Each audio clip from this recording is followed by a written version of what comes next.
سپہر کے 3 بجے ہیں۔ السلام علیکم، یہ ریڈیو پاکستان ہے۔ سمرہ یوسف سے خبریں سنیے۔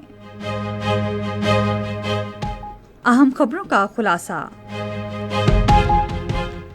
وزیر اعظم نے ملک سے پولیو کے مکمل خاتمے کے حکومتی عزم کا اعادہ کیا ہے۔ نائب وزیر اعظم نے انسانی جانوں کے تحفظ، انسانی وقار کی بالادستی اور امن کے لیے پاکستان کے غیر متزلزل عزم کا اعادہ کیا ہے۔ سینیٹ کو آج بتایا گیا کہ انسانی اسمگلنگ سے نمٹنے کے لیے گزشتہ 1 سال کے دوران مربوط کوششیں کی گئی ہیں۔ چین کے وزیر خارجہ جمعرات کو اسلام آباد میں ہونے والے چھٹے پاک چین وزرائے خارجہ کے تصویراتی مکالمے کی مشترکہ صدارت کے لیے پاکستان کا دورہ کریں گے۔ اقوام متحدہ کے سیکرٹری جنرل نے پاکستان میں متاثرین سیلاب کو ضروری امداد کی فراہمی کے لیے آمادگی ظاہر کی ہے۔ اور کل جماعتی حریت کانفرنس نے عالمی برادری سے اپیل کی ہے کہ وہ مسئلہ کشمیر کے حل میں اپنا کردار ادا کرے۔ اور اب خبروں کی تفصیل۔ وزیر اعظم محمد شہباز شریف نے کہا ہے کہ ملک سے پولیو کے مکمل خاتمے کے لیے شعبہ صحت کی ٹیمیں، پولیو ورکرز اور تمام متعلقہ ادارے پرعزم ہیں۔ وہ روٹری انٹرنیشنل فاؤنڈیشن کے صدر فرانسسکو آریزو کی قیادت میں ایک وفد سے گفتگو کر رہے تھے، جس نے آج اسلام آباد میں ان سے ملاقات کی۔ وزیر اعظم نے پاکستان سے اس موذی مرض کے خاتمے میں دیگر بین الاقوامی اداروں کی طرح مکمل تعاون پر روٹری انٹرنیشنل کا شکریہ ادا کیا۔ شہباز شریف نے کہا کہ پولیو کے خاتمے کی راہ میں چیلنجز ضرور ہیں، تاہم حکومت اپنے عزم اور محنت سے پاکستان کے بچوں کے مستقبل کو محفوظ بنائے گی۔ روٹری انٹرنیشنل کے وفد نے حکومت کے انسداد پولیو اقدامات کی تعریف کی۔ وفد نے روٹری انٹرنیشنل کے انسداد پولیو کے لیے حکومت کی معاونت جاری رکھنے کے عزم کا اعادہ کیا۔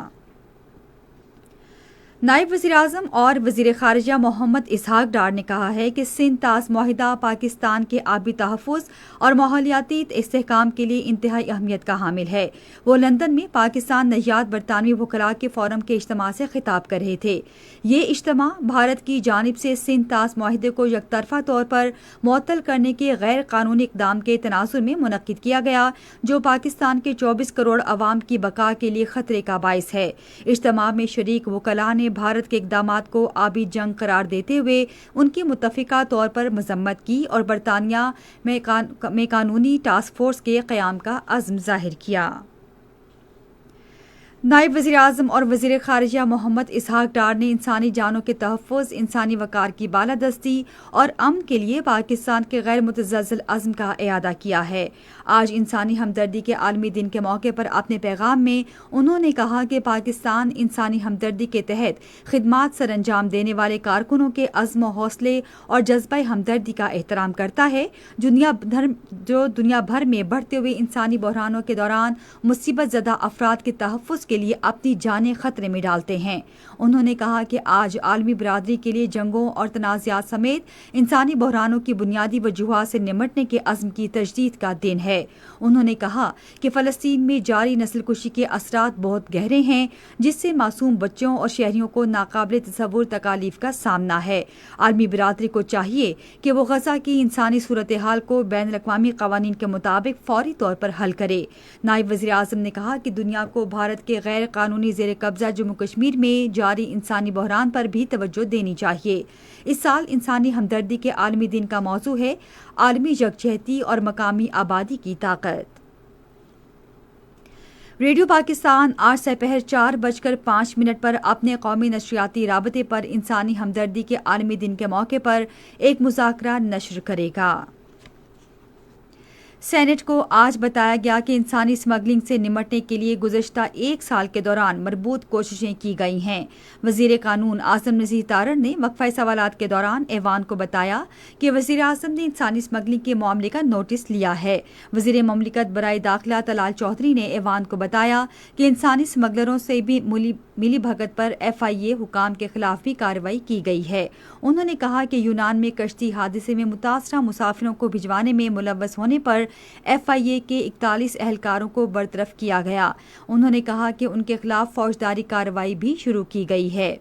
ایک سوال کے جواب میں وزیر مملکت برائے داخلہ نے کہا کہ وفاقی دارالحکومت اسلام آباد کے بنیادی ڈھانچے میں مزید بہتری لائی جائے گی۔ ان کا کہنا تھا کہ ان منصوبوں کی رفتار اور معیار کو یقینی بنایا جائے گا۔ سینٹ میں آج 2 قراردادیں منظور کی جن کے تحت وفاقی ترقیاتی ادارے کے ترمیمی آرڈیننس مجریہ 2025 اور زرعی تجارت اور تحفظ خوراک کے ادارے کے آرڈیننس مجریہ 2025 میں مزید 120 دنوں کی توسیع کی گئی ہے۔ یہ خبریں آپ ریڈیو پاکستان سے سن رہے ہیں۔ چین کے وزیر خارجہ اور کمیونسٹ پارٹی آف چائنا کے پولیٹ بیورو کے رکن وانگ یی پاکستان کا دورہ کریں گے، جہاں وہ جمعرات کو اسلام آباد میں ہونے والے 6 پاک چین وزیر خارجہ تصویراتی مکالمے کی مشترکہ صدارت کریں گے۔ وہ نائب وزیر اعظم اور وزیر خارجہ محمد اسحاق ڈار کی دعوت پر پاکستان کا دورہ کر رہے ہیں۔ یہ دورہ پاکستان اور چین کے درمیان سدا بہار تصویراتی تعاون پر مبنی شراکت داری کو مزید وسعت دینے اور مشترکہ اہم مفادات پر ایک دوسرے کی حمایت کے اعادے کے لیے اعلیٰ سطح کے وفود کے تبادلوں کا حصہ ہے۔ وزیر پیٹرولیم علی پرویز ملک نے کہا ہے کہ پاکستان اور بنگلہ دیش توانائی کے شعبے میں مشترکہ منصوبوں پر کام کریں گے۔ انہوں نے بنگلہ دیش کے ہائی کمشنر اقبال حسین سے گفتگو کرتے ہوئے کہا کہ وزیر اعظم محمد شہباز شریف بنگلہ دیش کے ساتھ تعاون کو فروغ دینے کے لیے پرعزم ہیں۔ ملاقات میں اس امر پر اتفاق کیا گیا کہ پاکستان اور بنگلہ دیش لائم سٹون، کوئلہ اور پیٹرولیم مصنوعات کے شعبوں میں ممکنہ شراکت داری پر کام کریں گے۔ وزیر اعظم محمد شہباز شریف کی ہدایت پر قومی ہنگامی امدادی ادارے کی جانب سے خیبر پختونخوا کے سیلاب سے متاثرہ علاقوں میں امدادی سامان کی ترسیل کا سلسلہ جاری ہے۔ آج صبح سوات اور شانگلہ کے لیے امدادی سامان کی 2 الگ الگ کھیپیں روانہ کر دی گئیں۔ امدادی سامان میں خیمے، کمبل، جنریٹر، پانی نکالنے والے پمپس، راشن کے تھیلے اور ادویات شامل ہیں۔ خیبر پختونخوا کے سیلاب سے متاثرہ علاقوں شانگلہ اور بنیر میں پاک فوج کے انجینئرز کور کی امدادی کارروائیاں جاری ہیں۔ پیر بابا بائی پاس کو ہر قسم کی ٹریفک کے لیے کھول دیا گیا ہے۔ پاک فوج کی جانب سے گاؤں کوگند جانے والی سڑک کو 3 مقامات سے مٹی کے تودے ہٹا کر کھول دیا گیا ہے۔ آرمی انجینئرز نے بھاری مشینری کے ذریعے مٹی کے تودے ہٹا کر عروج فران کو جانے والی سڑک کو کھول دیا ہے۔ اربن سرچ اینڈ ریسکیو ٹیمیں بھاری مشینری کی مدد سے بیسونی اور قادر نگر میں مسلسل سرچ آپریشن کر رہی ہیں۔ بیسونی کے قریب نالے سے اب تک 5 افراد کی لاشیں برآمد کر لی گئی ہیں۔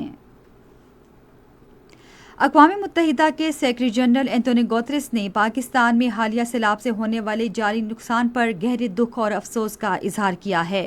انہوں نے social media platform X پر متاثرین سیلاب کے اہل خانہ سے اظہار تعزیت کرتے ہوئے یکجہتی کا اظہار کیا۔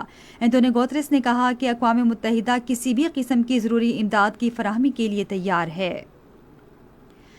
کل جماعتی حریت کانفرنس نے آرمی برادری سے اپیل کی ہے کہ وہ مسئلہ کشمیر کے حل میں اپنا کردار ادا کرے۔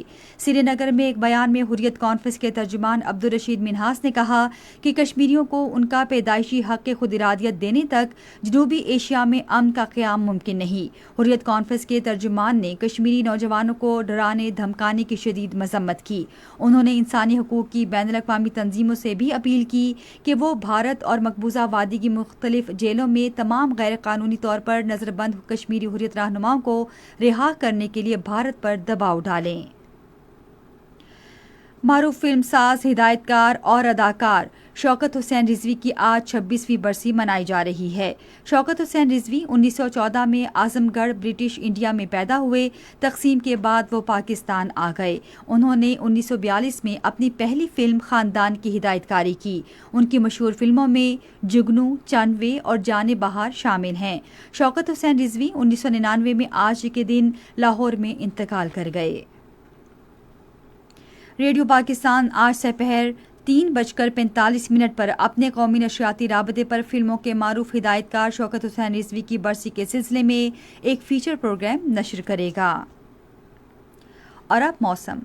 محکمہ موسمیات کی پیشگوئی کے مطابق آئندہ 12 گھنٹوں کے دوران خیبر پختونخوا، کشمیر، اسلام آباد، پنجاب، سندھ، شمال مشرقی اور جنوبی بلوچستان اور گلگت بلتستان میں مطلع جزوی طور پر ابرآلود رہنے، تیز ہوائیں چلنے اور گرج چمک کے ساتھ بارش کا امکان ہے۔